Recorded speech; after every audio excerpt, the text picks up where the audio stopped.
त्याचा टप्पा चालू आहे. विरोधकाकडून वेगवेगळे आरोप प्रत्यारोप होत आहेत.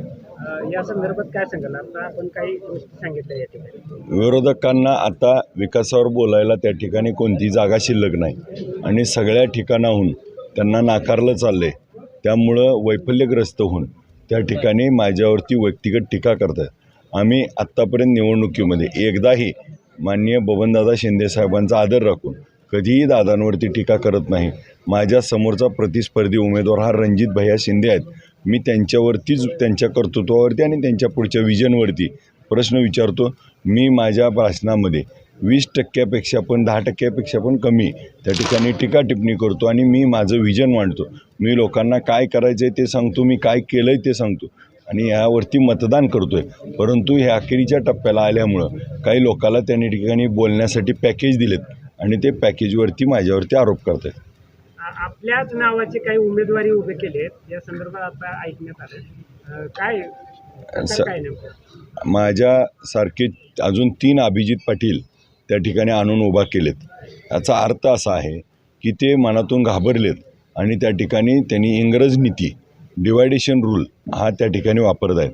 ते स्वतः महाविकास आघाडी महायुतीमध्ये असताना त्यांनी महायुती सोडली, अपक्ष उभा राहिले, महायुतीचा एक उमेदवार उभा केला.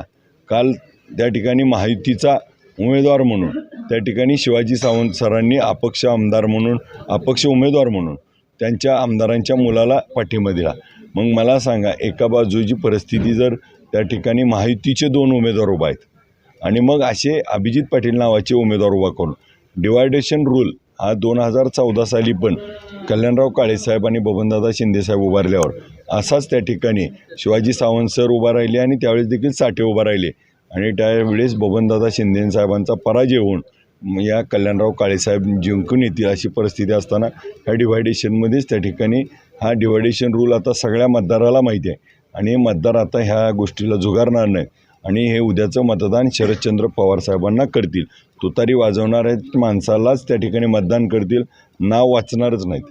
कारखाना बंद पाडणार का चालू देणार नाही असंही काय वक्तव्य?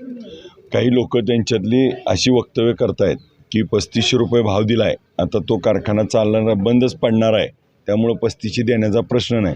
म्हणजे त्यांच्या भावना अशा आहेत की विठ्ठल कारखाना बंद पडावा आणि त्यांच्या कारखान्याला ऊस मिळावा. हे बोलणं खऱ्या अर्थानं निंदनीय आहे.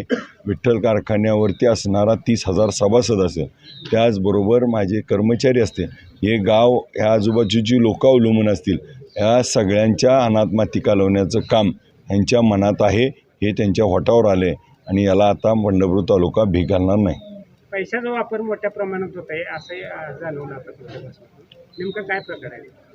पहिलं एक आपल्याला माहिती आहे की पहिलं सरकार त्या ठिकाणी फुटत असताना 50 खोके हा एक ट्रेंड आला होता.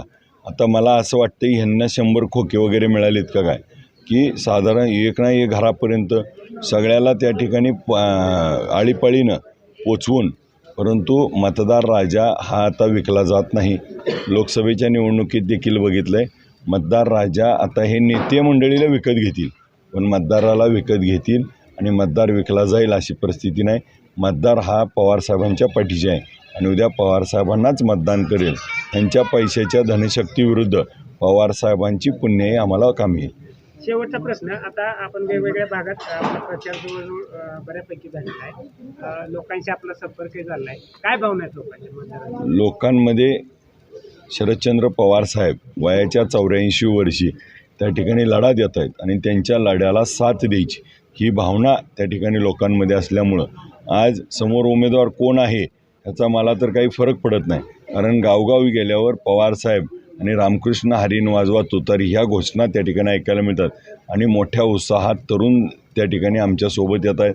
त्यातले वडीलधारी ज्येष्ठ मायमाऊली त्या ठिकाणी जुटत आहेत आणि इतका उत्साह आहे की मतदारसंघाचा उद्याचा 23 तारखेचा निकाल अचंबित करण्यासारखा असेल. पवारसाहेबांची सभा कधी आली? 12 तारखेला अमोल कोल्हे साहेबांची करकमला सभा आहे, 14 तारखेला खासदार साहेबांची सभा आहे आणि 17 तारखेला दुपारी 2 वाजता टेंभुर्णी येथे माननीय देशाचे नेते पवारसाहेबांची सभा आहे.